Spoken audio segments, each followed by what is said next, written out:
This is What a Week. What a week. PoliTricks.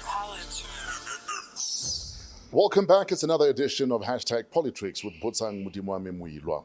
A senior leader from a well-known political party recently said that the Western Cape is ruled by witches, baloi, abatagati. Just by reading or hearing that, you'd be forgiven for feeling like you were under some spell of bewilderment. Thankfully, here to cast away spells of political confusion with eye of newt and leg of snake is magician Modimowame, or simply our PoliTricks commentator, Botsang Moiloa. My brother, good morning, and thanks. At least I'm a magician, not a witch. Mfana Masalamus. How you doing? I'm good. You know, it's the same as the head of state saying the opposition are mabrakana, brakis. Yeah, a braki. We had a braki when I was in grade 3. His name was Ginger. Oh. He was a braki without a tail. Oh, and okay. you know, dogs use their tails to stop or stop slow down. when they run, yes. So we'd make Ginger chase us, and then we stop. And then we watch him go. Animal abuse and cruelty. And Ginger was such a braki, that we, opposite us, lived a vet. He had 3 German Shepherds. Ouch. Whenever Ginger managed to sneak out of the house or dig under the fence, And make noise. he'd go after those German Shepherds. And then one day he managed to dig under to get to those German Shepherds. Ginger was a problem. He got into a fight with these German Shepherds. They almost killed him, but he survived. And then after they stitched him up, Was he that bad? the same vet. No, he was stitched up because it was 3 German Shepherds. He's a little braki. After they stitch him up and he's well again, he goes back. So maybe the president is right because these brakis don't give up. and they keep on coming back to unseat the ruling party, and they are not winning. Exactly. In fact, things are intensifying. Political parties are campaigning. The DA are talking about jobs. The EFF talking about baby making and poverty. The MK is fighting the IEC. The independents are offering us a lot but nothing.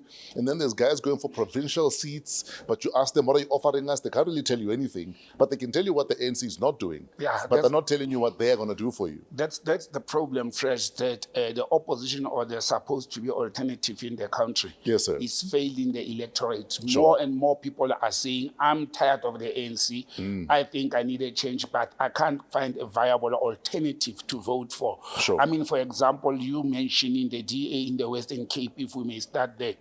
The DA, I don't know whether they've given up their regional or provincial party. Their national leader goes and talks about job creation in the Western Cape while they're contesting national election. It doesn't make sense. Why would he want to focus on job creation in the Western Cape only? May I tell you why he's saying that? He's saying, look at what we have done in the Western Cape. Allow us to replicate it elsewhere. That's probably why they're going to always sing praises of what's happening in the Western Cape. The Western Cape. Because he's saying, you guys have trusted us in the Western Cape. The rest of the country needs to trust us because that's what we've done. Which makes sense. It makes sense, but I interpreted it differently because Yeah. he was saying they are focused on May Day, Sure. on the 1st of May, or International Workers' Day. Yes, sir. They are focused, and their message for International Workers' Day is to go and create jobs, to come with a plan of creating jobs in the Western Cape. Why wouldn't he say nationally the way they've done in Cape Town? I wouldn't even say in the Western Cape. I would say in the city of Cape Town. Because when we start mentioning Western Cape, it's a totally different ball game.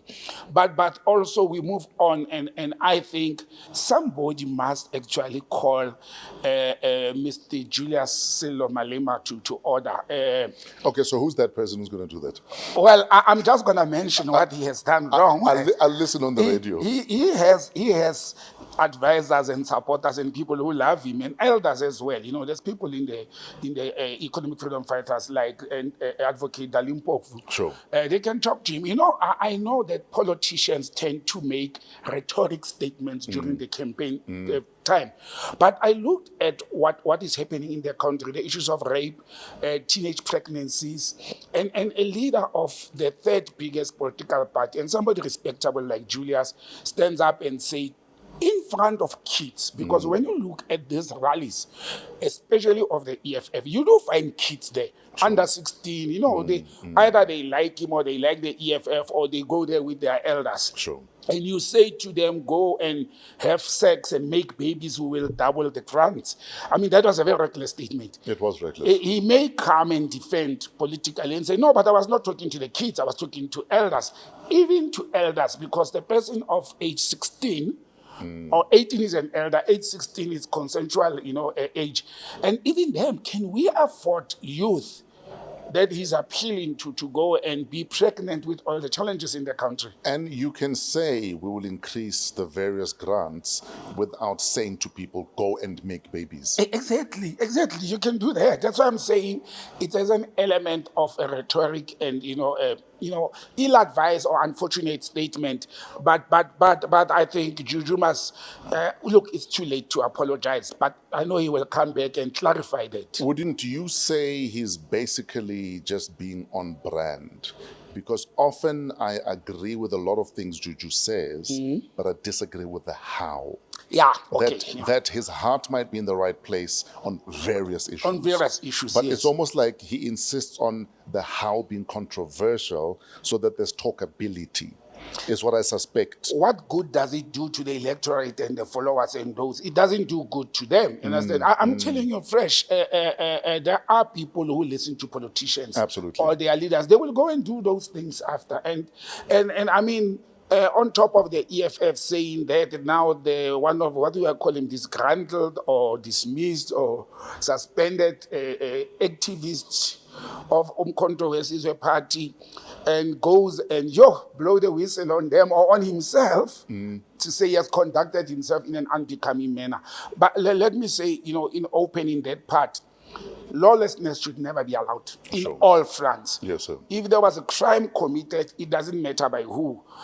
Political parties work as a collectively. If somebody acted on behalf of a political party and did something wrong and the political party benefits from the acts of that person, they will be held accountable. Unfortunately, that's how the system works. But the MK are saying we can't be held responsible for what he did.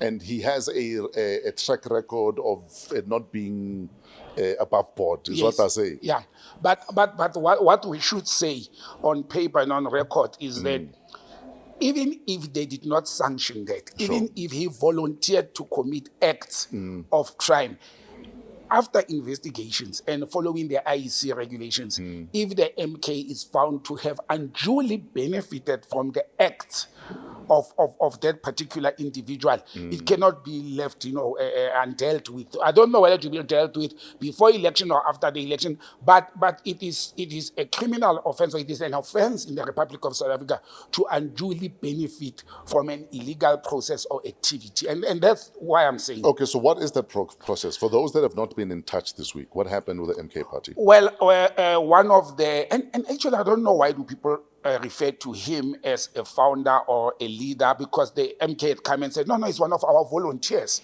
And we don't have formal structures in the Western Cape. But he's claiming he's the one who went to do the registration, is he not? No. The person who actually broke the news is not Kumalo, not the guy who registered the party. Okay. It's a guy from the Western Cape who said they had to forge people's signatures. Oh, yes. They had to go and take people from job seekers' roles and the Metro of Cape Town and put them in the party list as signatures, and they forge people's signatures. One, that's a criminal offense. But this, I don't know whether it's Section 204, what section of the Criminal Procedure Act, where people commit crime, and then when they are caught up in a situation like being expelled by a party, you rush and you say to the state, I'll be the witness, and you must exonerate me from prosecution. Yeah. The MK has come with a damning statement to say, no. Actually, we want him arrested if he did something on our behalf or under our name, and he needs immunity from prosecution. We want the state not to give him immunity. Look, Beke fresh. The MK is either, if it's not them, it's Zuma. If it's not Zuma, MK, it's MK, IEC, Zuma, and all that. And I think we will be stuck with this up to and including after the elections, because next week on Friday the 10th, which will be exactly like 19 days, before the national elections, the Constitutional Court will be sitting in front of a full bench to determine whether Ntate Jacob Zuma is eligible to contest elections to go to Parliament. And they're going to be on the news for quite some time. Sure. And I think these are very, difficult and complex elections we've ever had as a country, for various reasons or for genuine reasons. And the IEC itself also is found to be wanting here and there. For example, if this whistleblower from MK did not rise and talk about the legal activities, IEC would have not picked up. So there are no cross and check balances in the IEC process. They would have not known. We would have not known. You understand? So I think this is part of a growing and developing process and system.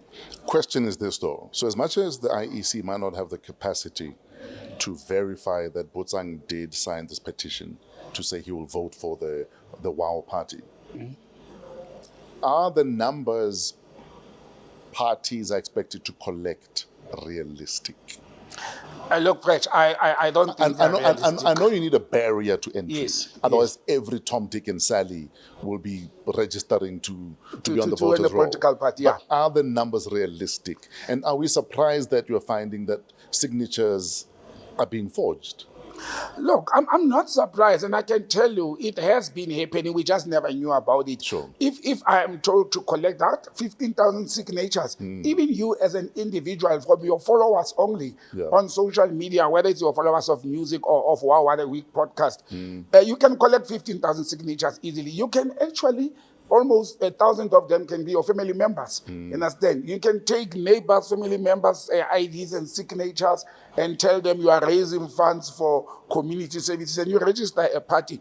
It is not a foolproof system, Sure. but also I don't think we can burden an institution like the IEC until we have our electorate voting system digitized, Sure. whereby if the IEC scan or punches the list of a certain political party, for example, the system will pick it up to say this ID number is duplicated or it's fraudulent. For example, right now when you apply either for your ID or your passport or your driver's license or even a bank account, we have a system that is interlinked. Sure. Whereby you don't have to verify. The bank can say, this name, this ID belongs to this person and he's got an account at another bank. Sure. Until we arrive at a point where we have a system like that for verification purposes, I feel sorry, we cannot blame the IEC for almost everything that is happening. It's too much of a burden on them.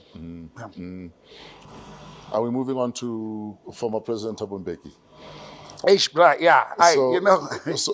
So the other day, former President Thabo Mbeki speaks about how things in this country started deteriorating after he was recalled. What are your thoughts on that? And is he attacking JZ? Is this because of the MK that all of a sudden he is claiming such? There's various reasons behind that. I call it an attack. The attack on President Zuma by President Mbeki in the last 2-3 months has went up a little bit. And I will tell you, there may be various reasons towards that. One, I think the elders of the ANC has come up to defend their organization. Sure. And they may be having various reasons. It could be the love of the organization. It could also be to cover, the wrongs of the organization. I mean, to go to an extent of calling him a wolf, that we have been able of. This is a gentleman, and I have high respect for President Mbeki. He started by blaming the ESCOM and the SARS on President Zuma and his people. How, when he was given a white paper himself? Exactly what I'm saying. He was giving a white paper by himself. Now, President Mbeki is very smart, or his advisors, or his speech writers. You know, when he sits there and he talks of these figures and what happened when, for a person who doesn't apply their mind and know what has been happening in the country, they may say, this was the best president we have ever had. This president left the country in very good, stable economic situation, and things were working under President Mbeki. But this is how government system works. If Fresh is in power and Fresh messes up or fails to adhere to rules and regulation, and Botsang and comes after 5 years and takes over, and when I takes over, the cracks of you not doing your job start showing. Obviously, people will blame it at me or on me because the cracks started showing that time. But I want to challenge and counter President Mbeki's statements. Let me start by the one where he says, when he was recalled in 2008 after Polokwane 2007, he is still hanged up on the Polokwane 2007 issue. I mean, we are in 2024. And he said things started falling apart. Migodoi, that's what he called them, you know, ANC members in Migodoi, and their criminals and their thugs and all those things. It's so funny that 3 ANC presidents. Why is he name calling? Exactly the point. Why is he name calling? But you name call. Because Mgodoi is like a mangy mongrel.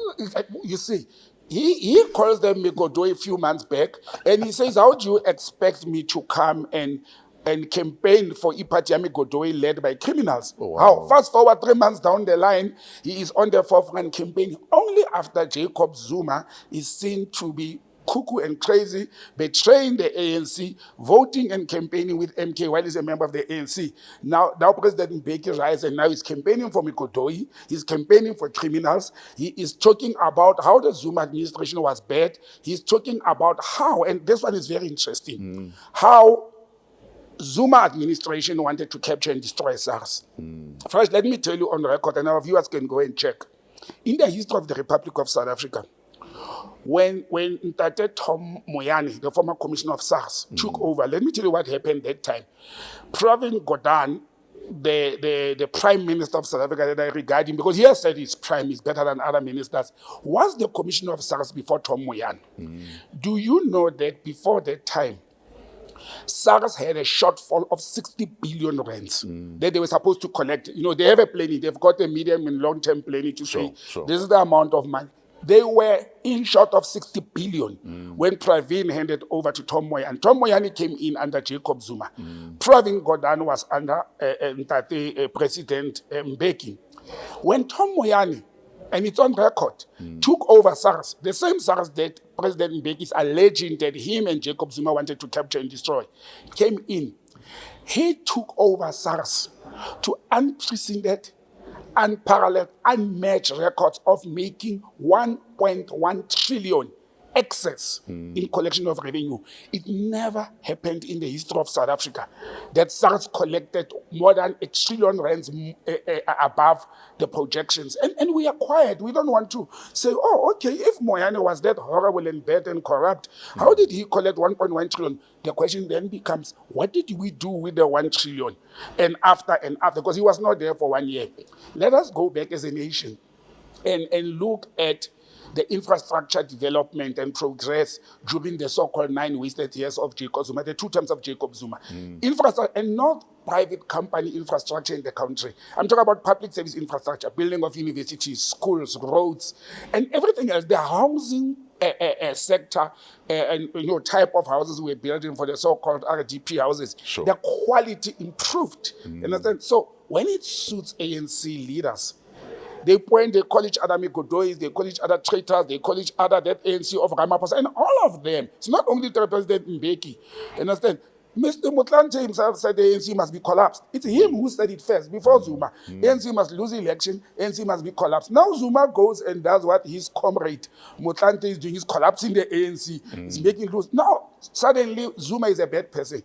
But it is also President Zuma himself who, now being in the MK, stood up and said this thing of stealing elections, this thing of making shenanigans is going to an end because they know. So all these 3 former presidents of the ANC are going up and going against each other and against their own organization, I don't think they are doing us a favor, and I don't think they're appealing to a person like me or somebody who didn't know who to vote for. You know, it's like kids, like little children throwing stones at each other, and now President Mbeki is blaming the so-called counter-revolutionaries and enemy agent for sabotaging ESCOM. How didn't they pick it up with all the government intelligence, that there's counter-intelligence and counter-progress? But also, if you say it's counter-revolutionaries, what revolution are we in?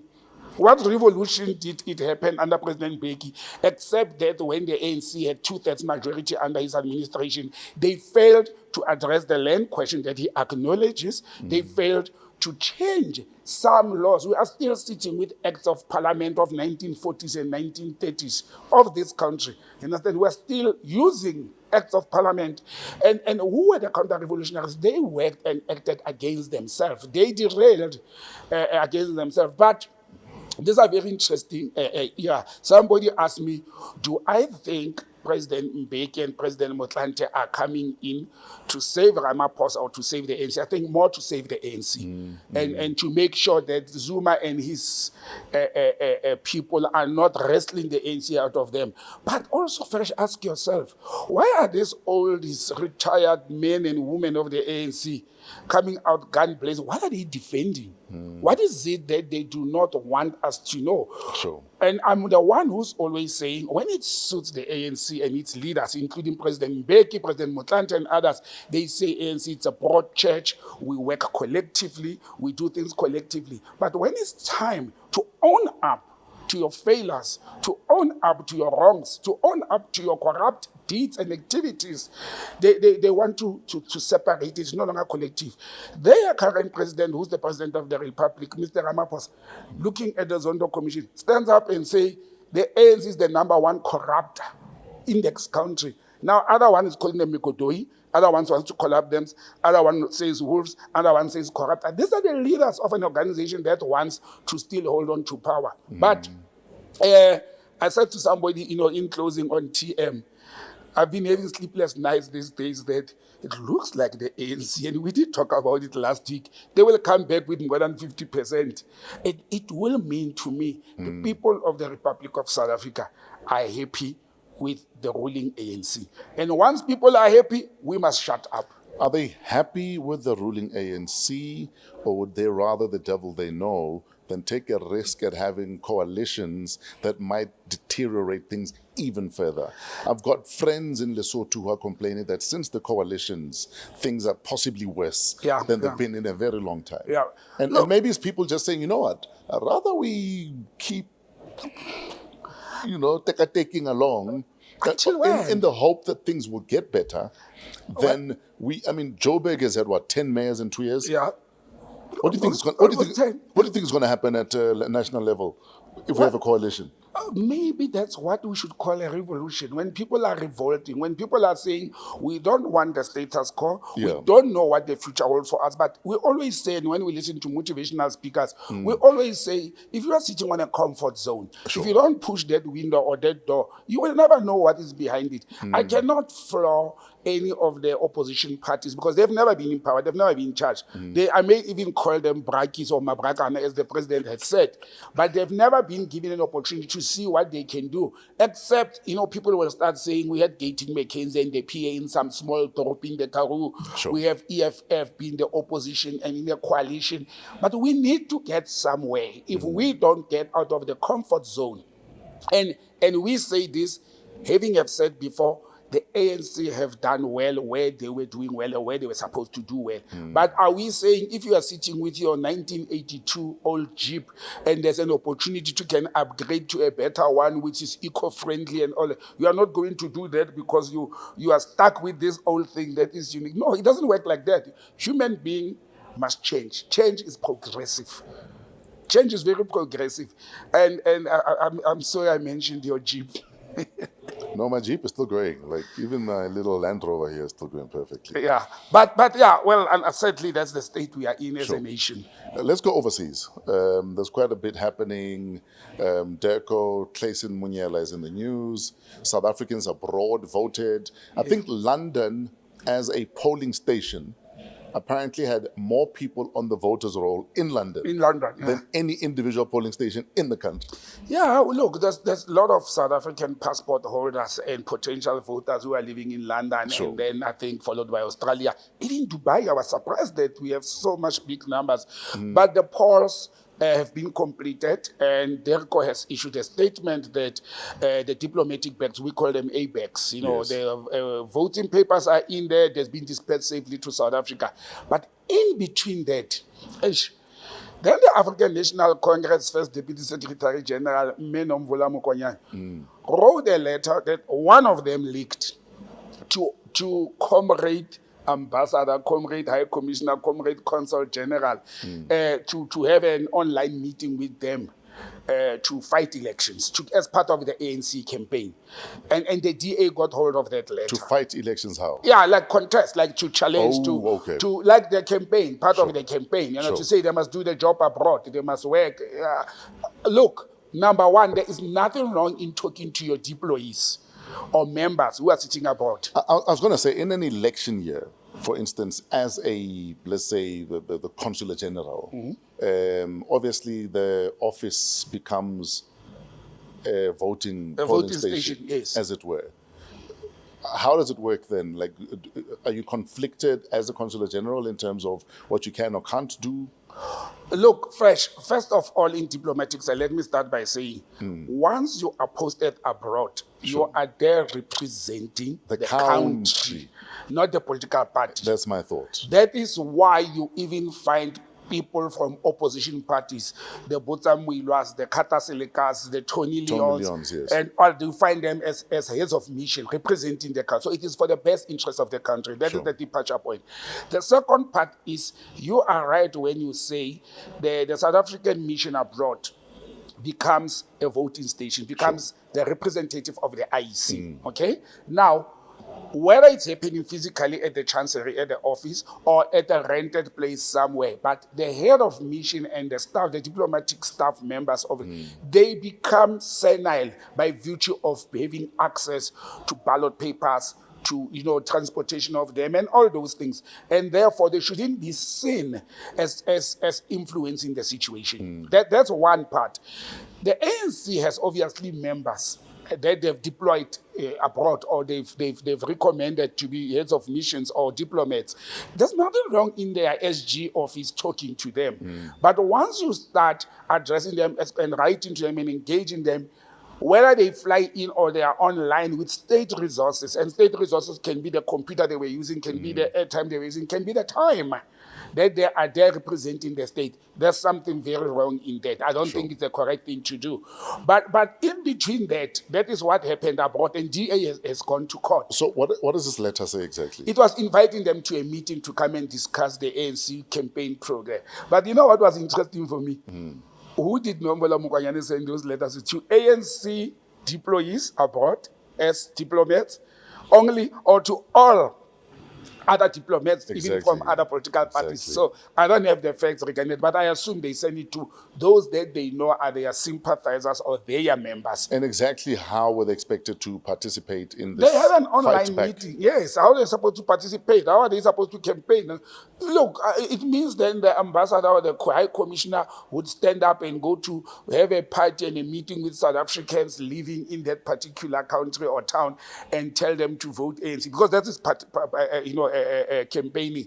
But in between all that, the ambassador, now flipping it back home, the ambassador of the USA, again, your friend, what do you call it?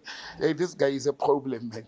He goes and tweets, the American ambassador to South Africa, he goes and tweets during the past week that he had a meeting, a one-on-one with the IEC. Now remember what happened a week or two before. The DA had approached the American senators to say they must push for being, observers as USA senators and not as a government or the country. Sure. Now the American ambassador goes and raises that. And Clayton Monyela, the DERCO spokesperson, look, I have high respect for Clayton. I love Clayton. His hands on. But one, Clayton Monyela must start differentiating between the ANC spokesperson and DERCO spokesperson. We all know, and he doesn't hide that he's ANC to the heart. But once you start tweeting and releasing statements on behalf of Derko on things that are talking the ANC language, then we have a problem with that. You should be able to differentiate that. Let me make an So did he respond to Ruben Brigetti? He is denying, he is defending that. He's not denying, he's defending that it is common cause that the diplomats will engage with diplomats during elections to assure them, yes, they do. He is correct. You will meet the dean of the African diplomats, the dean of Mercosur diplomats, you will meet the AU, SADC, and so forth. That is normal. But it should not be IEC meeting them. It should be DERCO facilitating if they want to engage, and IEC can be there to assure investors, to assure diplomats in the country. But what is wrong?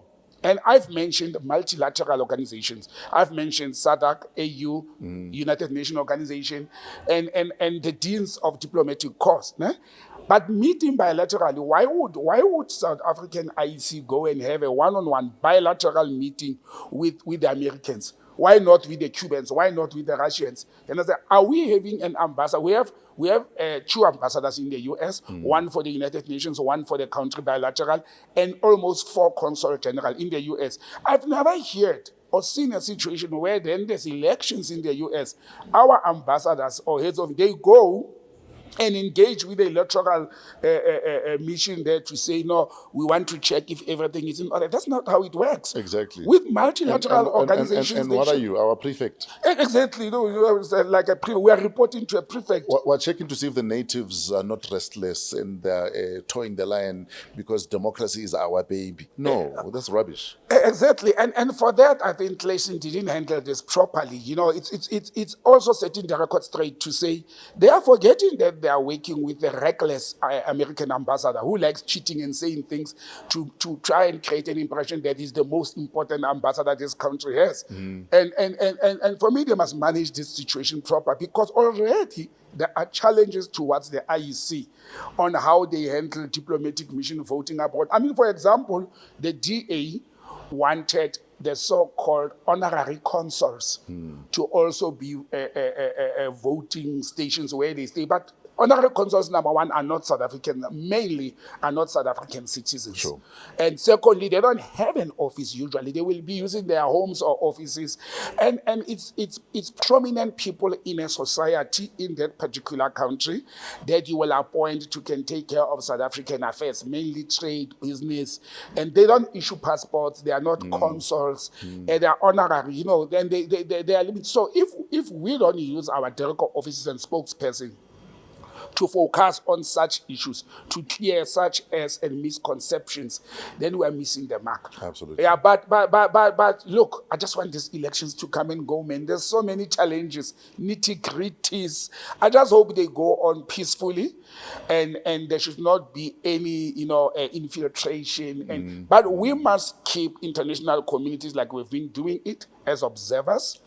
And keep those who we know that they influence politics in other countries away from we already have enough problems that we can mess up at this stage. Absolutely.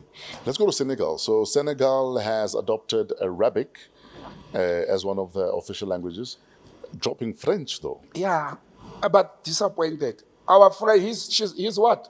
A month in the office? Yeah. Dropping French like other former Francophone countries, I understand. It's okay.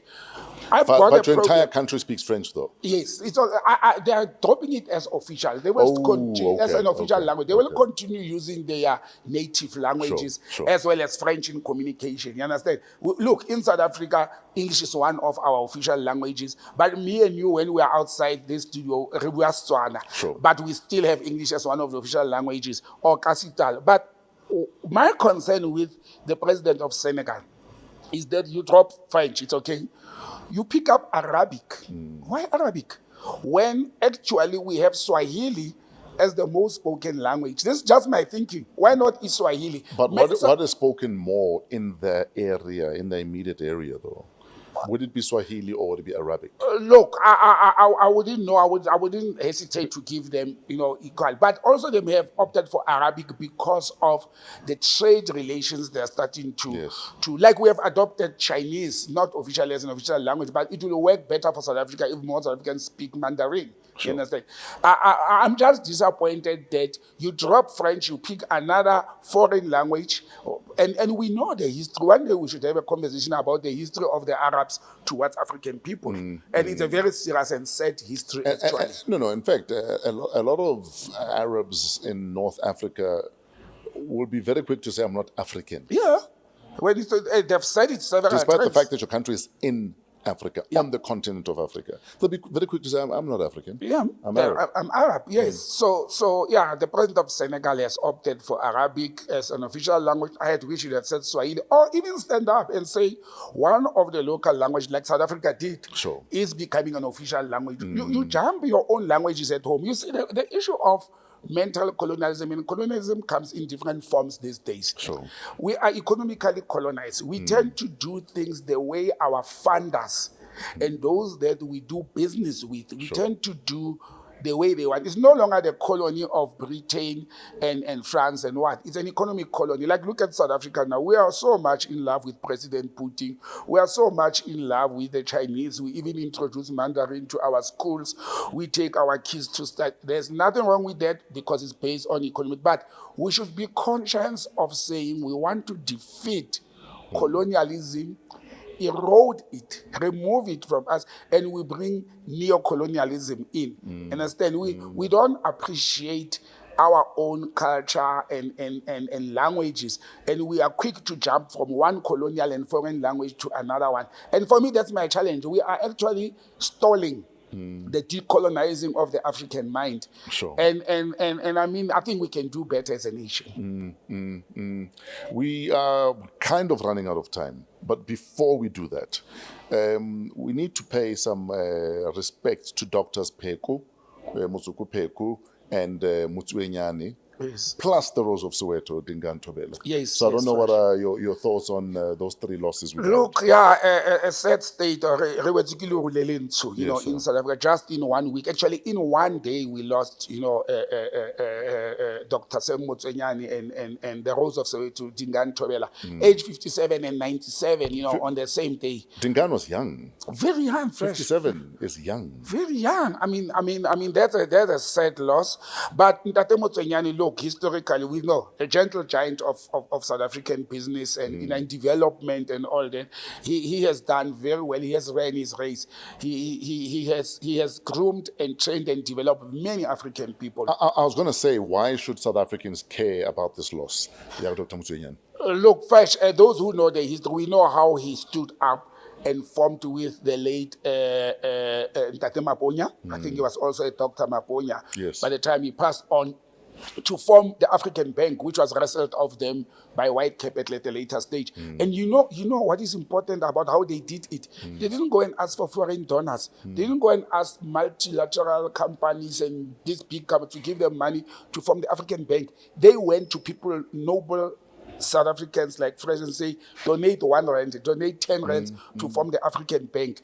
And you know what is beautiful about Dr. Motsenyane? After that, he used the media. He started helping to form the Sowetan. When we moved from the Post newspaper to the Sowetan, working with the late Ntate Agri-Class there, to spread this word of saying we have a bank of our own at the moment, and the people should invest in that. And some companies that were black-owned, they started having bank accounts and investing in the African Bank. But he was also not a greedy person. He was not selfish. When he had done that, he moved on to focus on his farming and his private businesses. He didn't hold on to that. So he imparted skills.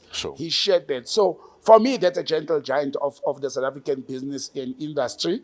And like I said, when elders retire, I'm one of the people that say, yes, we have lost, but he has done, especially when they've done their part. And then we flip the coin, we go to Dr. Mutsoko Peku. In my books, I'm one of his products. That's one person that has kept the Pan-Africanism alive in South Africa. We know when he was the PAC representative to the United Nations, how historically, when other organizations like the ANC and the UNO and other international organizations, the Release Mandela campaign and the anti-apartheid movement, they didn't want to recognize the PAC as one of the liberation movement, how Motsoko Pheko stood up and fought that battle. Understand? And also the library he has created on Pan-Africanism and history that is sitting at UNISA and other institutions about the history of the PAC and Pan-Africanism in general. Sure. I think he was a great person. Actually, when I've been called on by the former APLA commanders to come and be part of the team that are going to pay respect to Dr. Pheko. But I think also he was an elderly person who had ran his race. He had done what he was supposed to do. And finally, the Rose of Soweto. He was not called a rose for nothing. We were very proud, the youngsters, when Dingan Tobela actually was almost of our age that time, 5 years older than me, that he showed us that there's a hope for a township boy who went and captured 2 world titles. And with those, may their soul rest in peace and let their legacy and what they've done for this country. And for me, very especially to Dr. Pheko, I wonder if my Apla green army uniform will fit. So you're going to be part of the Green Brigade then? Yes, that will send him off. Yes, that's one of the decisions, and I've received notice from one of the former APLA commanders to say they are calling on the Green Brigade of APLA with the red beret that will be sending off. One, I'm worried about the fitting. 2, I'm worried about the drill. So they should just make me be the one who talks there to the forces. Please don't mabena us. Please. I'm worried about that, Fresh. Apart from the fighting and arms and ammunition training that you got when you're a member of APLA, what would you say was your biggest learning back then? I mean, you were a child when you joined APLA. You were what, 16, 17? Yeah, 16, going to 17. Fresh, what's your lasting learning from APLA to this day?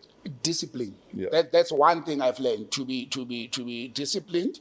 And the APLA slogan, high moral, high discipline, I lived by that even in my adult life. Yes. And by the way, coincidentally moving from APLA and joining the diplomatic service, Ntate Motsoko Pheko was one of the people who were instrumental to push me to say, stay in there, drop the arms and do that. I didn't like it that time. But the discipline I learned from being trained by PAC leaders and APLA forces, it has made me to be disciplined and to also stand the test of time, Fresh. I go through hell in life. Sure. And I realize I've witnessed some of the hell you've had to endure. Yes. And you are no Shemostena. I used to have an economics teacher at high school at Matric who used to say his name. I was studying, he was from Naledi, and he used to say his nickname is Ayegobekele Nsimbi. Sure. You can't bend that iron rod. Sure.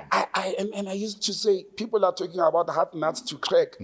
I don't think I'm a hard nut to crack. I think I'm a nut that cannot be cracked. And thanks to APLA. Look, if you can survive being a guerrilla, I'll survive on anything in life, Fresh. Sure. On this week, this guy, I'll be 2 years sitting at home, 5th of May. 2 years sitting at home, no income, no formal work except this, and no income. And I sit and I reflect and I look back and say, how did I make it to this point? And it is some of the training that, we've enjoyed as APLA forces. And it's some of the things that being in the military or law enforcement or, armed forces, they instill that kind of discipline in you. Not all of us are, but majority of people who have been in the military. And they become very disciplined people who can stand anything under the sun. Absolutely. And that's one thing I take away from applying the PAC with me. Before we let you go, what do you think of the scent in the room? Yeah, when I came here, I wanted to ask you this gadget, and it's also more. I'm breathing better, I can tell you. So I assume it's a humidifier or whatever, but it also has a very natural, nice aroma. So we are working on a WAW scent. Okay. because I'm big on scent, as you know. Yeah. When I greet you, when you leave, you smell like me. It's exactly. You always leave this smell. Luckily, it's a man's smell. It's not a feminine one, so it won't get me into trouble. Yeah, so we're working on a WAW scent, Okay. but you'll be able to get the scent for yourself or for your office space or for your room. So this diffuser right now is, this is the WAW scent we're working on. I hope you approve. No, I'm actually liking it. I'm liking it, and it's good. The good. I don't know who came with the idea, but it's a good innovation. And we'll also have it for your car if you want to have the WAW scent in your car. Well, I can actually do well with one in my apartment. You know, the apartments that I'm using to run the business. Yes, it will work better there. We will even provide a diffuser for your apartment. No, so that when people walk in there, they can... especially when I've not been there or nobody's been there for days. I think it's a good idea, but it is also very powerful because this studio is wide open. Sure. While one can still, smell the aroma and the incense on it. Absolutely. Yeah. Botsang, where do we get a hold of you? Thanks, Brother Fresh. botsangm@gmail.com and @botsangm on social media. And then on WhatsApp, it's 082-485-9100. Before I even conclude, I must put a disclaimer on something. Yes, and sir. I know you have done that. What I say on this show, I say it in my personal capacity, private capacity, due to my research and work on knowledge or experience. And if people think I've said something good or nice, they must not go and abuse or say things somewhere and say, but Botsang said this. Sure. They can inform themselves further. There's a lady who wrote, last week we spoke about how remember a week before, how we spoke about Advocate Mkhwebane Sure. and the pension fund. And somebody wrote me a very long email to say they have gone through that through their ex-employer. And with little Google search, I advise that person to say, no, you've got a case, go and challenge your employer. Sure. It's about the pension fund. The person was dismissed from work and she was not given the employer's contribution of the pension fund. And the Pension Fund Act is very clear on that. But I managed to respond to that person to say, that's not what Botsang is saying. That's what the Pension Fund Act is saying. You are entitled to that. But what Fresh is saying is you're entitled to a commission when she gets paid out. The commission, okay, no. But I saw something nice. One of the followers suggested that since we are struggling financially, we should open a line whereby we'll have subscribers and limit the news. Those who subscribe, we give them something. Those who didn't subscribe, with them. But that's a plan. It's a plan. It's a good plan. We'll look into it. Thanks, Fresh. Thanks to the followers and viewers. And we're done with this week's hashtag PoliTricks with Botsang Modimowame Moiloa. Coming to you from AM Studios, downtown Johannesburg. We're part of the Africa Podcast Network. Shout out to Pezulu Works for the cinematography, our engineer and audio scientist, Otis the Flow Fraser, Botsang Modimowame Moiloa, our guest as always, our creative producer, Kuvesh Mohan, show producer, Kelezo Mudisa King, our scent producers, Senti. Google them or find them on Instagram. Scent with a Y at the end, Senti. Collaborating with them on the WAW Scent. Email us at waw@africapodcastnetwork.com. Till next week, have an incredibly WAW week in spite of yourselves. We're out of here.